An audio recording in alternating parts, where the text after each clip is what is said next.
So when doing examples of graphing exponential functions with transformations, the biggest difference is that you don't have key points like you do with the absolute value and the quadratic and the cube root that are just set. They actually depend on this number b. So this one will have slightly different key points than this one and this one.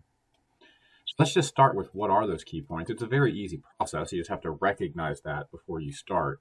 So the key points are -1, 0, and 1 for the endpoint on every one of them, right? So each one of these have these input points that are slightly different in the output, but they're exactly the same in the input every time. Okay, and so what happens is if I put -1 into here, I'm putting it into this base, so it will make a third. Okay, 0 will always make 1, so that's the same all the way across here, and 1 would make 3. And so those are the key points for this specific graph. For this one, again, you're going to ignore the -1/2 because that's A. You're going to look always at the parentheses. If there is no parentheses, your base is just the number you see below the exponent. So here we would have -1/1/2, always 1 when you raise it to 0, and then 1, 2. And then we have a fraction, and we have to remember what -1 means as an exponent, right? 1/4 raised to the -1 basically means to make the numerator the denominator the numerator. It means to reciprocate it. So you would actually get 4. Right? Because if I were to reciprocate this, it would be 4.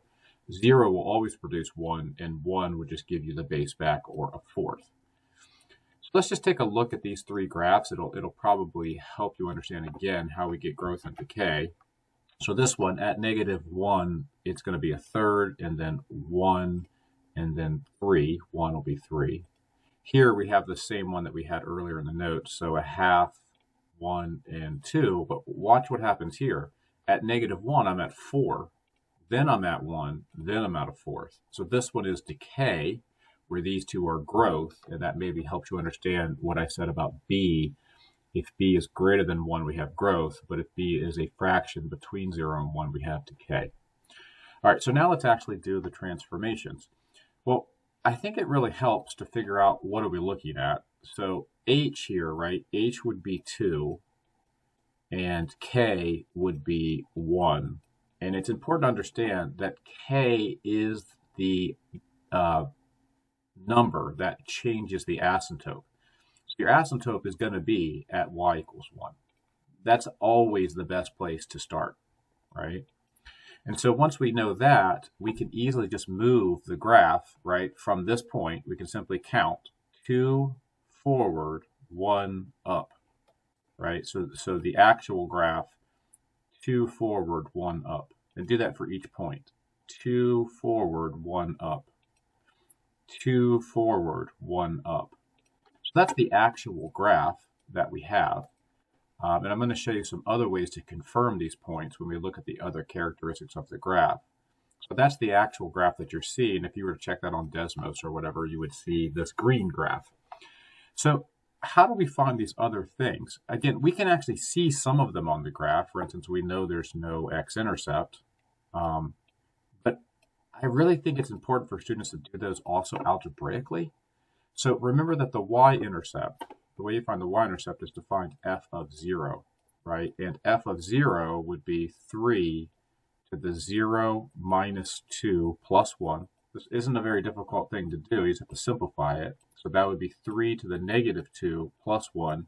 Remember, -2 means to square and then reciprocate to a denominator. So it's 1/9 plus 1. So the Y-intercept is 1 1/9. You don't have to turn that into an improper fraction. You can leave it like that. So 0 inputted, outputted 1 1/9. And you can see that on the graph, but there's no way you're going to know that number without actually doing the algebra. You can see that's a little bit above 1, but how much above 1? Not obvious unless you do the actual math. Now, why is the X-intercept does not exist? I can't really explain that to you until we look at the algebra, right? So let's see what happens. X-intercept means set it equal to 0. Okay, and so here we'd have x minus 2 plus 1. So if I subtract 1 to the other side, I would get 3 to the x minus 2. And then the way to get rid of 3, which we're going to learn more about as we move on, is to log base 3. It makes sense because we learned earlier that logarithms and exponentials are inverses. And the problem is there is no way to complete a logarithm to a negative number. Remember, what this means is that, as from our definition from last time that we learned earlier, is this. What do I raise 3 to get negative 1? And that's impossible. You can't raise anything to a power and get a negative number. Very important for later in this chapter. You can see it on the graph. Here we're kind of just introducing the concept. So this one is growth, right? This one is growth. We talked about that earlier. And in fact, it's actually growth on the entire interval. That's why it's called growth, meaning it's increasing from negative infinity to infinity. The end behavior is as x goes to negative infinity and x goes to infinity, always the same thing there. F of x in this particular problem is going to go to the asymptote of 1 on the negative side, but on the positive side, it will go to infinity. All right, so let's move on to the second example, which has a compression and a reflection. So let's remember how we would do that. The first thing we would do is we would graph the graph using the key points, which we already did.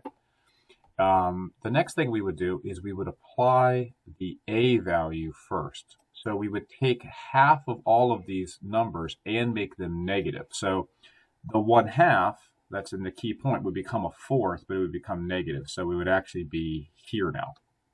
This point that's at 1 would become half of its value and become negative. And this one that's at 2 would become 1, and it would become negative, so it would be negative 1. Literally, I'm multiplying these numbers by negative 1/2, getting negative 1/4, negative 1/2, and negative 1.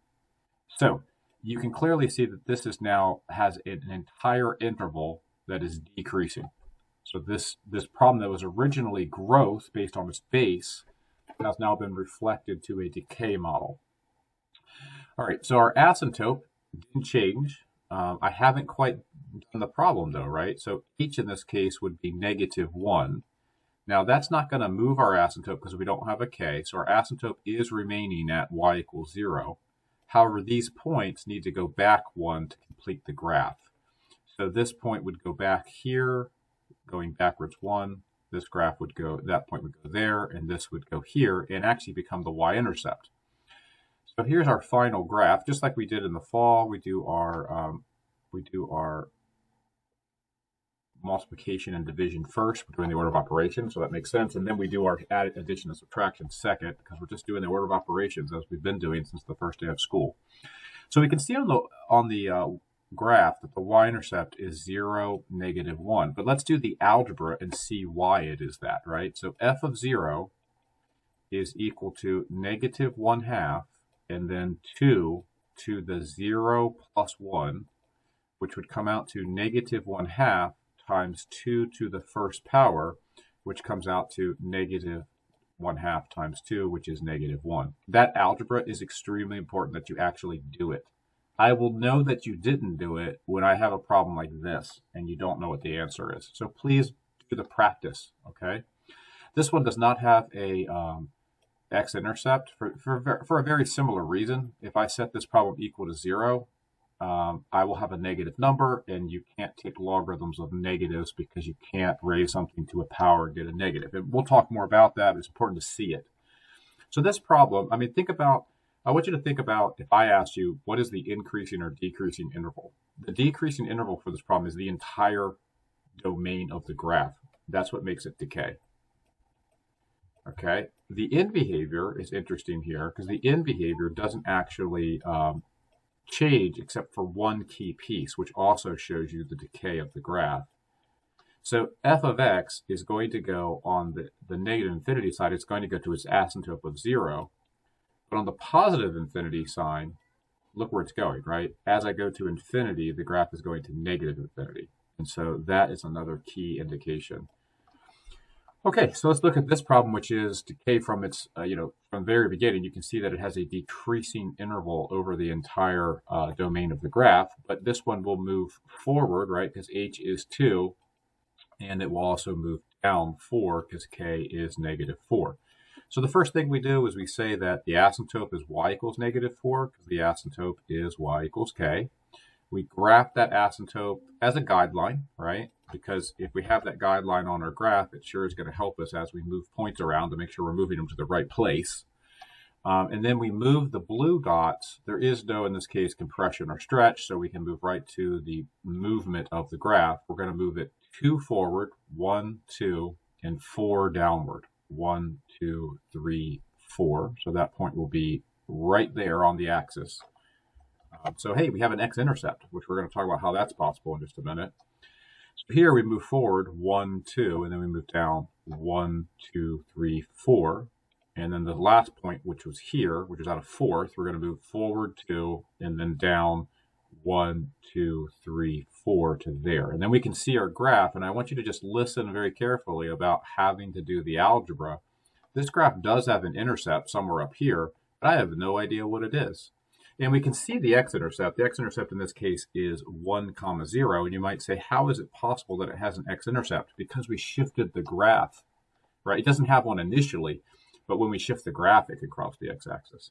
So let's start with how do I find the y-intercept, right? The y-intercept is f of 0, which in this case would be 1/4 in a parentheses, and then raised to the 0 minus 2, and then minus 4. So 1/4 to the negative 2 means to square this, and you get 1/16, and then reciprocate it with the negative. So this is 16. And then we subtract 4 from it. So the y-intercept that I can't see is actually 12, right? No idea what it is on the graph. I know it has one because I can see it going towards it. I have to do the algebra to figure that out. And that's going to be very important on your assessments because there will be intercepts that don't show up on the graph. So how do I find this x-intercept? How do I get one? Okay, so that's found by setting the problem equal to 0. Right? So if I set this equal to 0 and I solve, you'll see that this problem actually will work out using a logarithm. So I'm going to add 4 to the other side, add that 4 over there.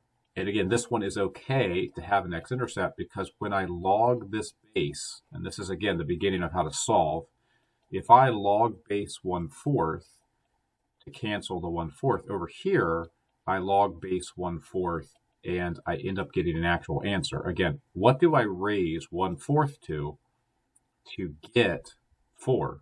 Well, I raise it to the first power, but I reciprocated it, so it's -1. And so this piece will then drop down right here. This piece will then drop down here, and then you add 2 to both sides, right? You add 2 to both sides to get the answer that x equals 1. So make sure you're practicing solving these while you can see the picture in your mind's eye on the graph, because later you're going to have to do that and as an actual equation without a graph, and practicing it now will make that a little easier for you. All right, so to finish up this problem, we have a downward domain, a decreasing interval the whole time, so this is decay. The end behavior of the graph, I'm just going to change the color so I can squeeze it in here. The end behavior is x goes to -infinity, x goes to infinity always. Okay, at -infinity, the graph is going to infinity, so f of x is going to go to infinity on the negative side, and then f of x will go to the asymptote of -4 on the right side. So x at -infinity is going to infinity. X at infinity is going to the asymptote of -4.